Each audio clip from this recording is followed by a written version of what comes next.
Hey everyone, I'm Amy here from collegeadhdcoach.com, and today I'm here. I wanted to get a real quick video out to talk about something that is not very thrilling and is not fun to talk about at all, but federal student loan policy. But stick with me because this one change really, I think, affects ADHD students and nobody's talking about it out loud.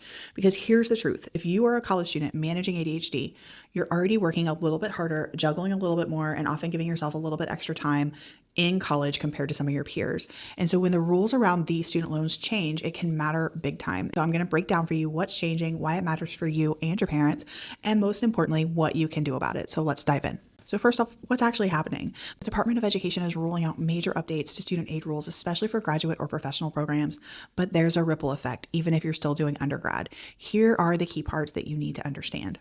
Number one, there's going to be major borrowing limits. So for graduate students and professional degree students, the amount that you can take out in federal loans is being capped.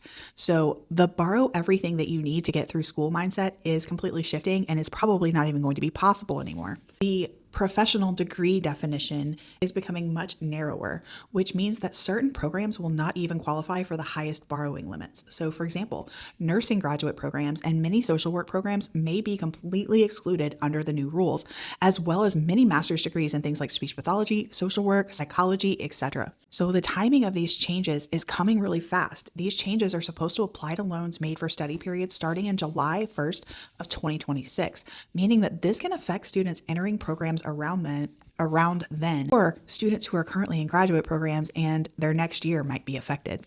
This might all sound just like future stuff, but if you're planning or you still have years left in undergrad or anticipate grad school, now is the time to think about this and get ahead. So why do ADHD students especially need to care? So let me walk you through the three main reasons. The thing is more time equals more risk. Students with ADHD are more likely to take longer to finish a degree. And remember, only 35% of students with ADHD graduate in 6 years. So it's likely to take you longer to finish a degree. If you're on a longer timeline, you're going to have less money to do more schooling. Number two, there's a higher debt risk with grad and professional programs. So if you're heading towards a professional program like law school, med school, or certain health professions, but your program is not considered a professional degree, under the Education Department's new definition, your loan eligibility will drop, which could mean that you either have more out of pocket, more debt from other sources, or you need to shorten your program timeline even more, which can put an even stronger demand on you. And number three is with these loan changes, both in undergraduate and graduate programs, coaching and planning and support services become even more crucial. So given the tighter borrowing space and less wiggle room for delays, having an executive functioning coach, especially one familiar with ADHD, becomes a strategic advantage. It's not just a nice thing to have. In this environment, it may be necessary to stay on track and protect your financial future. If you think of it this way, you're not just trying to get your degree. You're trying to finish smart, finish on time, and optimize your resources. This policy shift makes this even more important. The other thing is the age-old wisdom of sending kids to college and letting them figure out what they want to do once they get there is less and less wise. We need to do some strategic steps and some strategic exposures and maybe even gap years to let students figure out what they want to do before they actually enter the advanced academics. That way, when they're there, they're not taking out loans to do classes that they don't have any intention on doing as a career, and they can really optimize their time and the debt that they have to take on while they're in school. Okay, so what can you do today to stay ahead? So here's a practical roadmap. Map your finish line and your timeline. If you are an undergrad, how many semesters remain? Could you finish in X time versus X plus 1? What structures and support do you have? If you need help with this, an ADHD coach is great to go through your degree plan, help you sort out the timeline and come up with a plan. If ADHD affects your completion time, which it often does, identify the extra months or semesters that you might need, and also build in supports to reduce them or get classes an easier way. Talk about this funding early. Check how much have you borrowed so far? If you anticipate grad or professional school, how are you going to fund that? Will your program be eligible for higher loan caps? If not, what's the difference and are those programs even doable? For parents, understand Parent Plus impacts. Fewer options may be available in the future years. And so you really need to think about how you're going to pay for college and what remains realistic and what is unattainable. Also, choose your program wisely. When you're selecting a grad and professional program, make sure that you understand whether it qualifies under the professional degree definition because that might impact your loan eligibility. For undergrads, avoid unnecessary delays, switching majors, taking too many part-time semesters if you can help it. Every extra semester costs time, money, and increases your risk of running out of funds before you actually reach your destination. Finally, use ADHD-friendly supports to stay efficient and on task. Coaching can equal regular check-ins, executive function skill building to help you stay on track. You can utilize things like body doubling and accountability partners. These are especially valuable when that time is tight.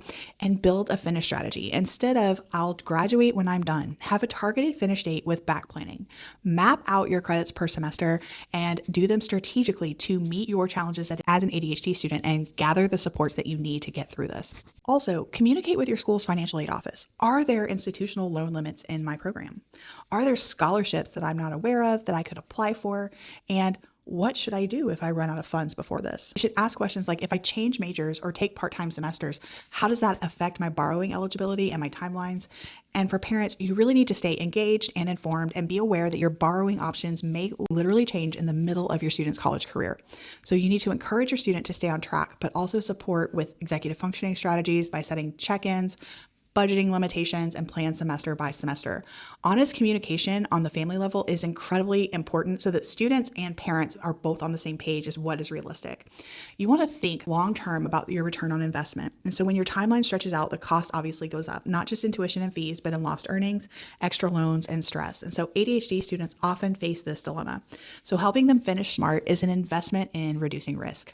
So here's the takeaway. These policy changes may feel distant or abstract, but for students with ADHD, they bring a very big urgency. You've always had to work a little smarter, a little harder, maybe run a little faster, and this just adds more of that to your college degree. If you're a student with ADHD and I don't want you to see this as doom and gloom. I want you to see this as a strategic opportunity. With the right planning and supports and focus, you can finish strong. You can stay within those borrowing limits and you can graduate ready to launch. Now, if you're a parent, you really need to stay in the loop. Your student's finish date, their funding options, and the supports that they use matter more now than ever. If you know someone with ADHD who's navigating college or planning to, share this video with them. Let's reduce that finish line risk together and increase those baseline statistics.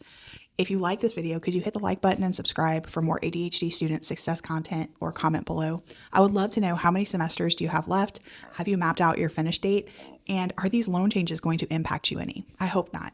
Sorry to be the bearer of bad news, but it's really important for our students to understand and keep up on what is going to impact them in the future. You can finish, you will finish, get the support that you need, and I'll see you real soon.